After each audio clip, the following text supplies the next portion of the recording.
The year is 2009, and a 23-year-old man from Cape Cod, Massachusetts was living happily with his now pregnant girlfriend of 7 years. However, when the day finally came and she gave birth to their daughter, to both of their surprise, their newborn child did not have the same skin color as any of them. This revelation led to the man accusing her girlfriend of cheating on him, and afterwards the two of them broke up.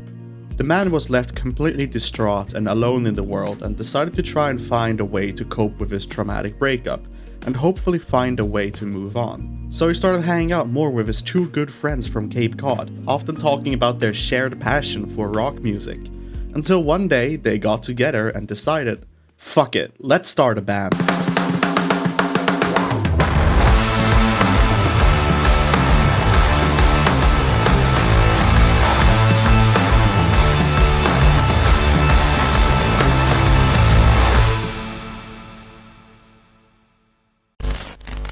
In 2009, Highly Suspect was formed by two twin brothers, Rich and Ryan Mayer on bass and drums, and singer and guitarist Johnny Stevens, the man from the story we heard earlier. The three of them started by playing covers of songs by Pink Floyd and Jimi Hendrix before eventually delving into writing original songs with a mix between alternative rock, blues rock, and post-grunge.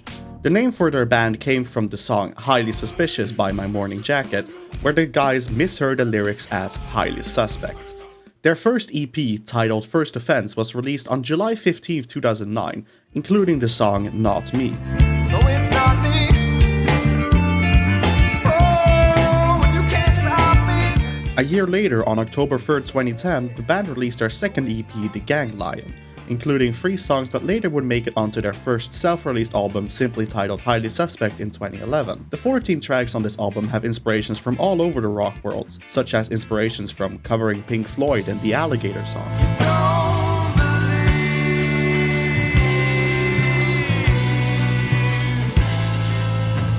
Or the fan favorites Den Mickey with some ska punk inspired sounds from bands like Sublime mixed with some Jimi Hendrix solos. Take it all back now. Let it all fall down. Highly Suspect would continue expanding their sound with their third EP, The Worst Humans, released on July 13, 2012. This EP included the song Bath Salts, which was the first song that really cemented the sound of the band, and was eventually included on their debut studio album 3 years later.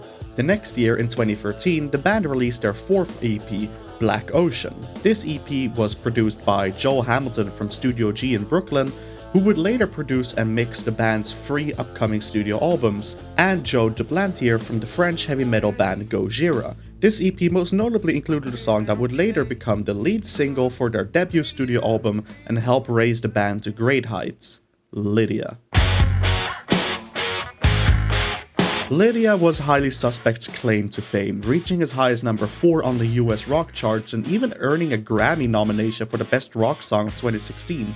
The song is all about feeling like you're stuck under the hardships of love and drug abuse, and the desperate measures of trying to find a way to not sink into the struggles of life. I can't fucking breathe, much less believe the truth.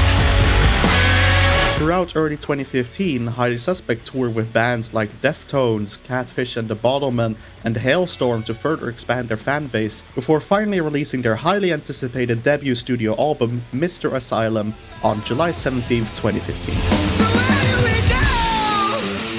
I feel like I'm ready to blow.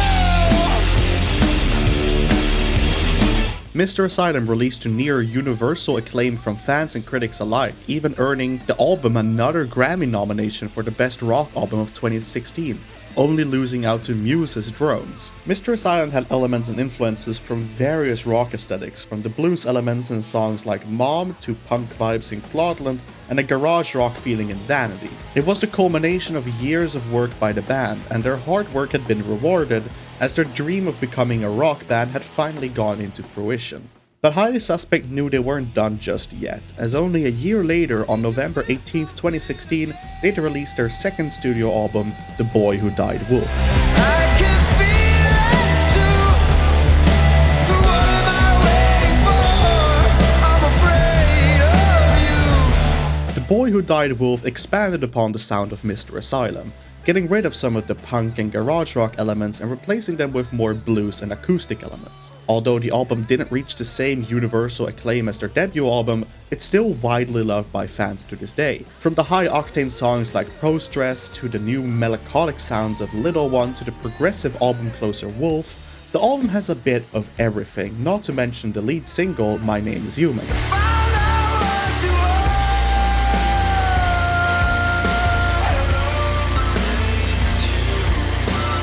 This song was once again Grammy nominated for the Best Rock Song of 2017, alongside names like Metallica, Radiohead, 21 Pilots, and the eventual winner David Bowie. The song also reached #1 on the Billboard's mainstream rock chart, another great accolade of Highly Suspect's success. With 2 well-performing albums now in their belt, Highly Suspect looked like they could become one of the biggest names within rock music if they kept this up.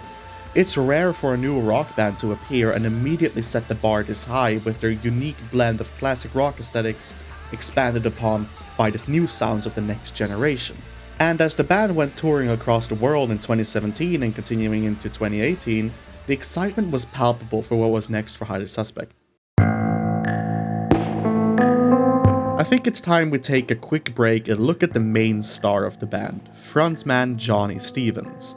We discussed some of his backstory earlier, but there's more to his character than just that. When Johnny was only 1 year old, his mother left him and his family, leaving him alone with just his father and his older brother. Plus his aforementioned experience with his partner of 7 years, he had quite a troubled past. But luckily he had found a great way to unleash his emotions into his music, which we could hear in many of the songs the band had made up to this point. Some example of these emotions being put into song are Mom, in which Johnny sings about his relationship with his mother, Chicago, which is about a past relationship he had between the debut and the sophomore album, and For Billy, a song about a friend of the band, Billy Giles, who sadly lost his battle with depression in 2016. Johnny's emotions are a big part of what fuels his songwriting, which can be both a blessing but also a curse if it's not handled properly. If your own emotions start getting skewed, it can be tough to really grasp what sort of emotions your audience wants to hear about, what is too much information, and what is actually a situation that you want to share with your fanbase. Of course, for now this hadn't been an issue. I mean, take a look at Serotonia, a song all about Johnny moving to California from New York, but it can also be interpreted as a song all about growing up and moving on from your past life. There's a reason why yet to this day it's regarded as one of Highly Suspect's best songs, especially because the song has a different interpretation and different meaning for everyone listening to it. But it also means that some of Johnny's deepest emotions can be connected with the songs that the fans want to be played at show after show, forcing himself to essentially revisit these pretty traumatic memories every time. There are times when I won't play Lydia because I just don't want to go there. Or I won't play For Billy is one that I barely ever play. And I think a lot of people, like you said, the song belongs to them. But at the same time, like, I tried to play For Billy a couple times. I burst into tears in the middle of the show. I couldn't do it, Over the years, Johnny's personality and taste in music started to shift a bit from how it was at first, going from only rock music to various genres that he wanted to explore. And after touring extensively for almost 2 years all over the world, in the end it caught up to him. In October 2018, Johnny broke his ankle in the middle of a tour, forcing the band to cancel a lot of their shows for the rest of the year and beyond. The injury had quite a big effect on Johnny, who was struggling to walk for several months until around the spring of 2019, and during that time, he had the perfect opportunity to start writing some more music, songs that he felt more passionate about, in what would become a new step for the band.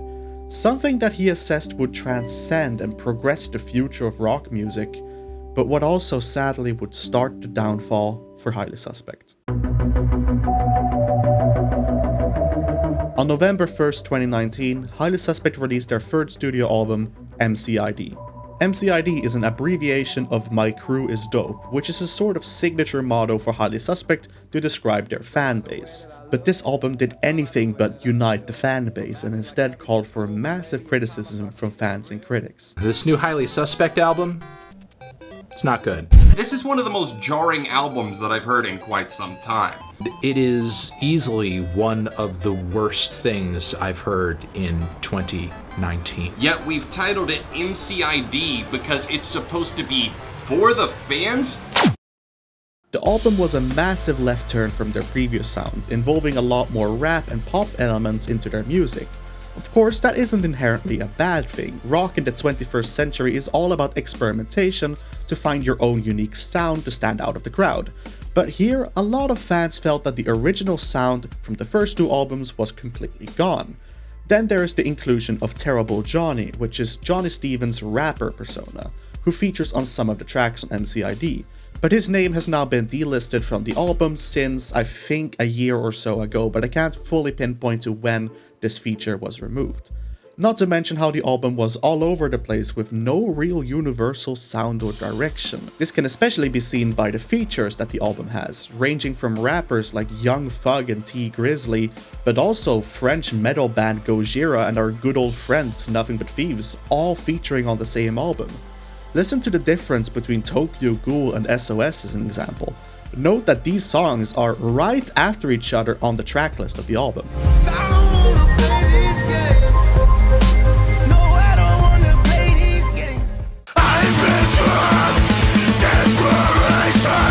MCID also includes a lot more emotionally charged songs inspired by Johnny's life, including the lead single 16 about his experience with his ex back in 2009. Well, I thought I was the father, but baby is not my daughter, 'cause baby's a different color.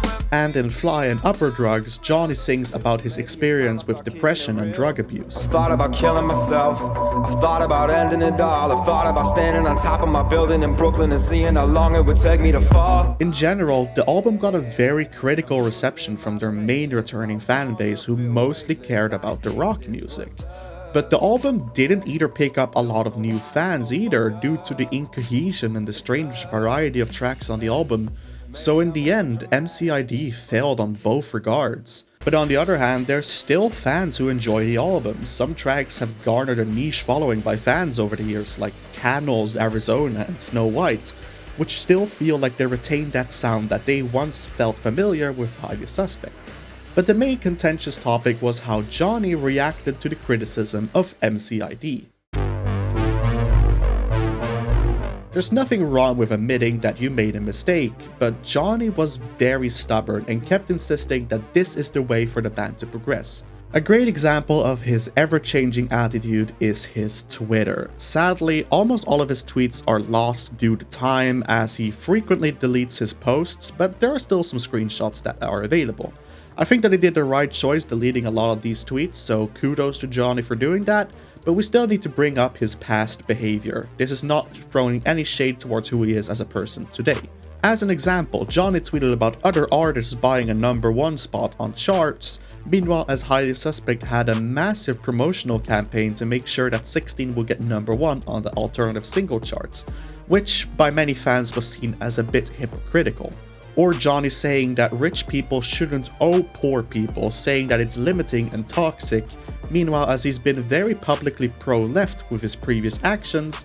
And finally, and probably most infamously, Johnny Stevens ranted about a show being cancelled in early 2020 due to the COVID-19 pandemic, saying that the virus was just a little flu and that the band weren't scared of it. A statement that definitely didn't age well. Of course, it's a bit petty to look at tweets and really judge a person by just that, but you've got to remember this is the way that people, especially the fans of the band, see their frontman. If you want to maintain a good public relation between the band's members and the fan base, you need to work on getting this communication right and making sure you have fans who can trust what you are saying. The easy way to put it is that Highly Suspect and their own fan base were often in these feuds with each other, whether you're on the perspective of a lot of the fans, giving very clear criticism to Johnny Stevens, but also from the side of the band where they constantly had people on platforms like Reddit constantly talk badly about them. Where should they go from here? Should they try to backtrack to their old sound or try to recapture some of their old fan base, or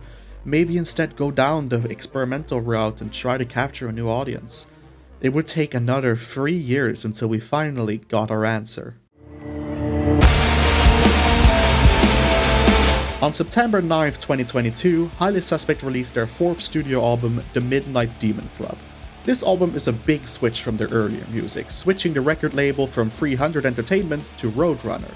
but also exploring upon the music that the band believed that fans wanted to hear. They dropped a lot of the rap and hip-hop elements from MCID that had gotten so much critique in the first place, and instead expanded upon MCID's more pop-oriented sound, but keeping the guitars at its center. I'm a natural born killer.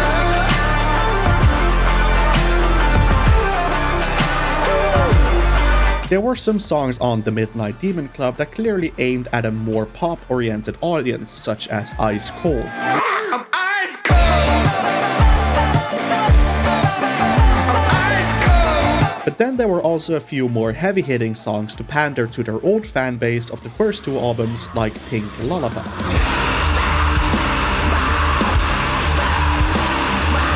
The album wasn't received as positively as the first two albums, but it was a step in the right direction. Most songs didn't really have the same charged emotions behind them and rather felt too watered down compared to the previous work. And although some songs are still thoroughly enjoyed by fans like Pink Lullaby, The Sound and Evangeline, a lot of fans really wanted something more, something that felt more authentic to the band's name.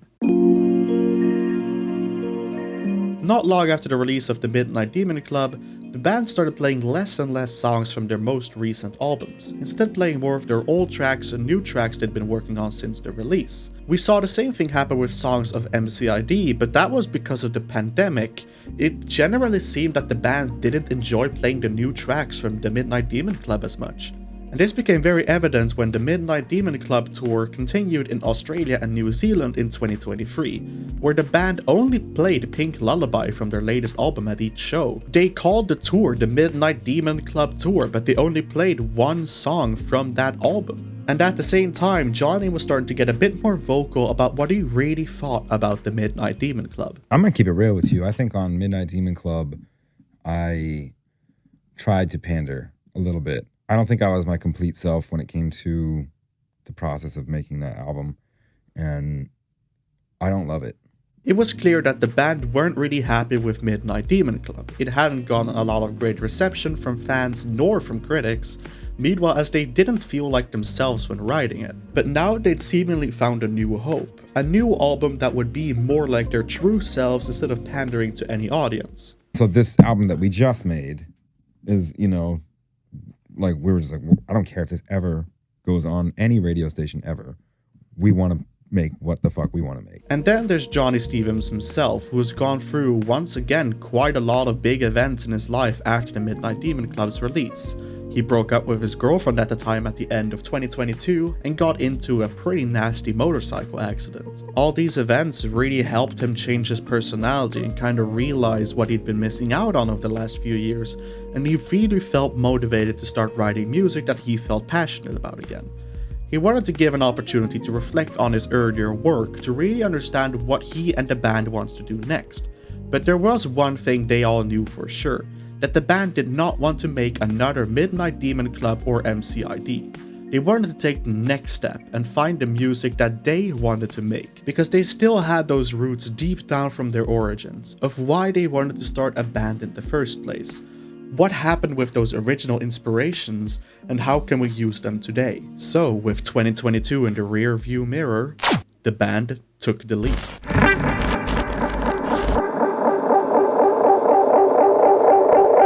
On July 17th, 2024, Highly Suspect released their fifth studio album, As Above, So Below. The album was a return to the band's classical sound, with more country rock inspirations than before, with a clear return to the sound that the band had become so famous for in their first two albums, and even a lot of similarities with their self-titled mixtape album from back in 2011. The synths were almost entirely gone, instead replaced by guitars taking the center stage. Almost every song had a guitar solo, and the songs were significantly longer and more progressive. We hear sounds coming from all over the discography, but primarily as a sort of evolution of the first two studio albums, like the breakdown in Mexico sounding like it's straight out of the self-titled album.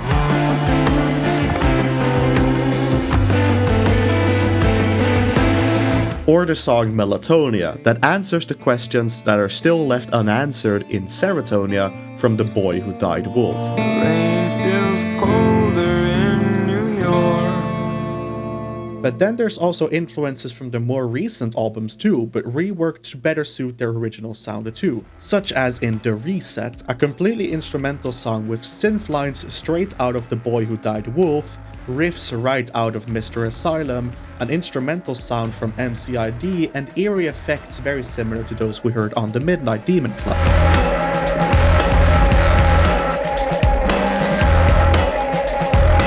Then there's the lyrics of the songs, which are heavily inspired by the events that Johnny went through in 2022 and 2023, such as his motorcycle accident in Summertime Voodoo and Suicide Machine. And the ground just sort of fell out from underneath me. And the bike got fucked, but somehow I got back up. Or his breakup back in 2022, explored in Champagne at Our Funeral on October 8th. When you watched me walk away. And this all ends the album with Then Mickey 2, a song that serves as a direct sequel to the original track from the self-titled album. The song repeats the lyrics from the original song, but with a completely new sound. Take it all back now. Take it all back now. And I think that's the perfect place to end the album, showcasing how far the band has come, but also what a long way they still have to go. Despite that Highly Suspect has risen to fame and is now technically on their 6th album, the core struggles of life still remain. To say the least, As Above, So Below was very well received by fans. For many fans, this is exactly what they wanted. A return to the original sound while still building from it and expanding into something new, instead of the alteration that MCID sparked. When Highly Suspect started with their first 2 albums, they were a band who wanted to do their own thing. Eventually, fans and the band will disagree. This happens with almost any band ever. There's always that one album that fans dislike because it's not matching the vision that the fans had of the music. But the real challenge for a band or any artist is to develop that synergy and build trust with your own fan base. It doesn't mean that you have to listen to everything they say. I mean, let's be honest, the majority of fans in music are absolute idiots and do not deserve to be listened to. But what the story really is about is how you respond to feedback you may receive, whether it's from a fan or whether it's from bigger publications like radio stations.